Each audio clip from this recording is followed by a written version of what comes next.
Hey, this is Professor Lilly, and I just want to talk to you about the final project and just some final assignments for the semester. The due date for everything is the last day of class, Monday, May 3rd. And I've looked at a few of your blogs. And most of you are doing okay in terms of pace, but a few of you are kind of behind. Um, just considering how things have been kind of crazy with COVID, and I know it's been I haven't been to campus, but I know it's been a little bit crazy there with students getting COVID, and then they have to do the mandatory testing and all that. So what I've decided is that for the main blog post, if you need a extension of a few extra days past Monday, May 3rd, then you just have to let me know. So I'll give anyone who wants an extension, but if you want to keep with the due date just so that you know you've turned on all your work for this course, then just make sure you turn in everything by Monday, May 3rd. Okay, so like I said, if you need extension of a few days, I'll grant it to anyone who asks for it, just for the main blog writing assignment, so the 15 plus blog posts. So if you are at like 12 or 13 and you need to switch to focus on the final project and the writing exercises and all your other courses and have that stuff in, or at least for my course, by Monday, May 3rd, then you can switch gears, and then after that, take the next few days. Once you get my permission to put the last few blog posts up there, so you have at least 15. So anyway, I just want to put that out, but you have to ask for the permission, and it makes it easier for me because I know who which students need a few extra days, and I won't go and start grading their blog posts, their 15 plus blogs posts, but I will start grading for the ones who did not ask for a deadline extension. Okay, so before I get to the final project, I just want to remind you, and so I apologize. I realize that these two drop boxes here were hidden. So I unhid them, so everyone should be able to see them. So this is the drop box for the writing exercises that I mentioned several times throughout the semester, but also at the beginning of the semester. And if you don't remember anything about that, then I'll touch base on that in 1 second. And then the final project reflection essay option. So I sent out that email, and there's two options for the final project, and one is to write more about reflective type essay, and that's not published on your blog. And so if you choose that option, then you just drop your reflection essay in here, and when I'm grading the final project and the 15 plus blog articles, if I don't see one called the final project on your blog, then I realize, oh, this student probably dropped it in the Dropbox for the reflection essay. And then obviously the writing exercises here, you drop them by Monday, May 3rd. So these two projects, the final project and the writing exercises, still have the Monday, May 3rd hard deadline, and the only one that you can get an extension for is just adding a few extra articles to your blog if you need a few extra days and you ask for that extension. Okay, so the guidelines for everything, but including the writing exercises, are up under this tab here, the major assignments. And if you scroll down, the major assignments tab here talks about it only talks briefly about the writing exercises. There's a separate Word document that specifically give the exercises, and then it also talks about the final project. But let me just show you. So again, if you've forgotten about the writing exercises, or you started on them and then you need to finish them up, then the prompts are all here. So there's 10 writing exercises. Okay, so here's the Word document and the 10 writing assignments that you might recall that there was a video earlier that I sent out where I recommend if you were struggling with getting ideas for article ideas, or if you wanted to learn some techniques for observing and writing that down, and or listening for dialogue and writing that down, adding better descriptions of your experiences. That's what these exercises are all about. Okay, so there's 10 of them. You can even leave the prompts in here, or just resave this document and add your answers to the different exercises. And again, you drop that in. Wait, at the very bottom here. Okay, in the Word documents right here. Okay, so the major assignments page also talks about the final project. So there's two options here. And so one option is, actually in here it's the second option, but there's no preference for me for either one.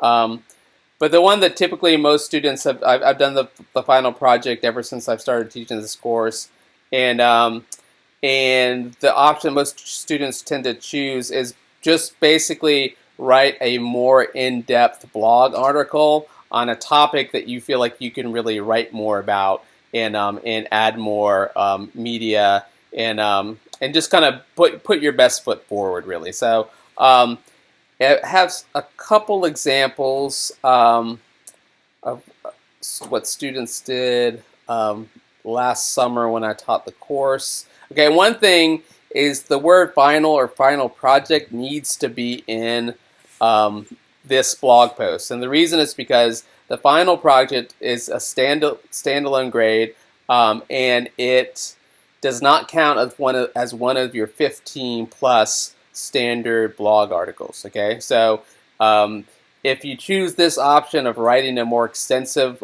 blog post, then you should have at least 16. And one student asked me, well, what's the difference between, and this is getting back to the 15 plus assignment, what's the difference in grading? So basically, on the one aspect of the rubric that talks about how many full articles that do you have, then you could get the full 100% points, as opposed to one less point, and the one less point still equals out to an A on that assignment if you write 15 that are all full, like not just short blog posts, but a full article on whatever your topic is, then that's still an A. But if you write 16 or more for that assignment, for the 15 plus, then you would get the full points on that, which is basically 100% on that aspect of the grading. So it's important to remember that the final project, if you choose this option, does not count as one of those. So it's just a separate thing. So when you're counting up, don't include the final project if it's on your blog as one of those 15 plus. And what I'd like you to do, and again, it should just be any topic that you feel like you could really write more about. And I want to see plenty of links, applicable embeds. Okay, so here we have a Google Map embed, lots of photos here at the bottom, well formatted. The flow of the article is really good. We have even a video embed that the student, or social media video embed. And it's definitely longer. So generally, for the length of your standard articles, in the guidelines I was talking about around 350 or so, and so I'm saying this needs to be 1,000 words, which means you really have to have something to say about this topic in order to really pull that off. Up here is another one. This one, it does. I checked it out, and it does come out to 1,000 words, but it's not really. There's not really a lot of formatting, so there's not a lot of photos interspersed among the writing. It's not broken up into a lot of paragraphs. There's no links. So, and I didn't go back and see that whether this was an A, but I doubt it was, just because it's kind of just like an essay pasted in there. It doesn't really have the feeling of a blog post with media, with photos, with links. Here is another one about a trip. And again, it's just a like a more expansive or trip that the student took to several different islands with lots of good photos, lots of descriptions. It was a long day. And here is another one. Let's see, scroll up. The final project, again, just going more in depth on this particular trip that the student took. We have a video that the student themselves took. We have lots of photos interspersed nicely. Nice photo credit there, I like that. We have some links and just a well-written, extended blog article. So that's basically what I'm looking for, a more in-depth, extended blog article for your final project. So that's one option. The other option is to do something that's more reflective. You might have noted that in some of the examples in the reading summaries of blog writing that you all read, there's often a lot of reflection about issues of diversity and social justice that some of the writers have written into their blog articles, or things that they were thinking about. So maybe they went to a place where there was a lot of poverty and it got them thinking about that. Maybe they went to a place where gender roles or sexuality roles or there's racial tensions that are that really caught their eye, and they wanted to talk about that as well. So in the reflection paper, and you can feel free to kind of put your own opinions and emotions perhaps a little bit more than you would normally in a blog post, because I'm the only person that's reading this. Now, you certainly could have the option, if you want your blog readership to read what you're thinking on this topic, then that's fine. Then just make it a blog article and say it's the final project. So if it's a blog article, it doesn't necessarily mean you can't talk about diversity and social justice issues. It just means that the blog article option, it's up to you. But for the first option, for just submitting it to me on Moodle, then you have to be thinking about a social justice or diversity issue, and also thinking about how blogging for travel or lifestyle, or even talking about social justice issues in general, is a good medium for talking about these issues and raising awareness. And it says here, to have demonstrated that you've read classmates' blogs, like if when you did the critiques, if some of your classmates were talking about these issues, or if you've read about it other places on the web. And this is kind of how you've kind of been thinking about and reading about and trying to better understand your whatever social justice or diversity issue you're kind of interested in talking about. Then quote or link to some other people who are writing about it. And so that's the one option. So hopefully that gives you a better sense. If you're kind of not sure of what to do and you have a couple different ideas, then please just send me an email, and I can help you think through it and give you my 2 cents if you're not quite sure what to write your final project about. So at this point, again, like I said in the last couple emails, you're also just really focusing on continuing to publish on your blogs so that you have 15 plus articles by the end of the semester. And one thing you might want to do is, this is the rubric here. This is the major grade, and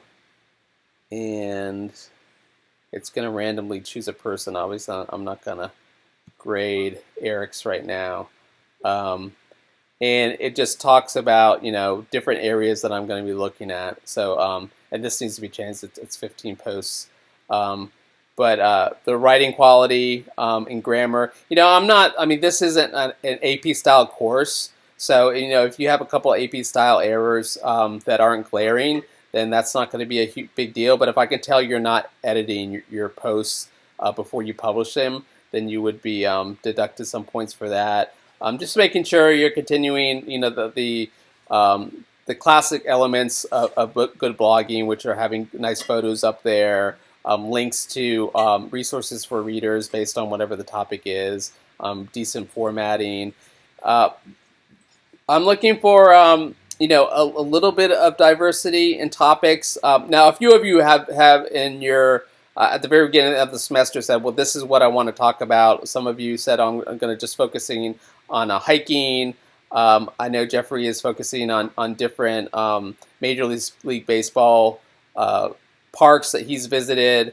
And so if you at the very beginning said, okay, well, this is the specific topic I'm going to focus on, then that's fine. But other than that, I am looking for creativity in your writing, trying out different style and different topics. A few of you had a few kind of more reflective blog articles, and I've commented to you, well, that's fine to have a few like that, but this isn't really like a journaling class necessarily. This is a lifestyle and travel reporting.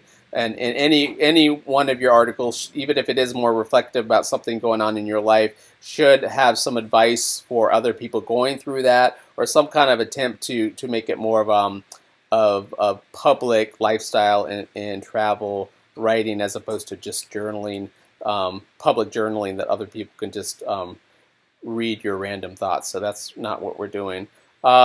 So that's all I wanted to say. Again, if you have some questions or confusions, concerns, just drop me a line. And if you want to have a extension, and again, the only extension is for the 15 plus blog articles by May 3rd. You can have a few extra days if you want it, if you ask for an extension. Okay, but other than that, everything else is due May 3rd, which is just a teeny bit less than 3 weeks from today. Okay, so just send me an email if you have any questions. I hope everyone's doing well. And if you're not, send me a note and let me know what's going on.